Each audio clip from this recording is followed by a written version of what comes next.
তোমরা কে কে স্বর্গে যেতে চাও বলো। আমি যেতে চাই না স্যার। কি ব্যাপার, তুমি স্বর্গে যেতে চাও না কেন?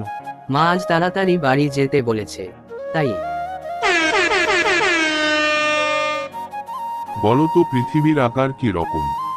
গোলাকার স্যার। বেশ বেশ, এবার প্রমাণ দাও যে কি করে বুঝলে পৃথিবী গোল। জোরালো প্রমাণ আছে স্যার। প্রথম সাপ্তাহিক পরীক্ষায় 4টা লিখে শূন্য পেয়েছি।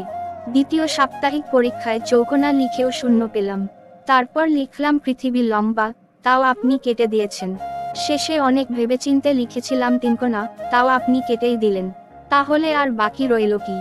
গোল হওয়া ছাড়া পৃথিবীর আর তো কোনো উপায় দেখতে পাচ্ছি না।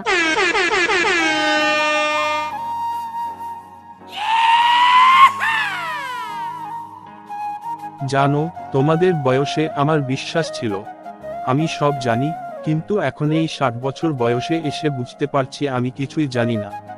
এ কথা জানতে আপনার এত বছর লাগলো? আমরা তো আপনাকে দেখা মাত্রই বুঝে নিয়েছি যে আপনি কিছুই জানেন না।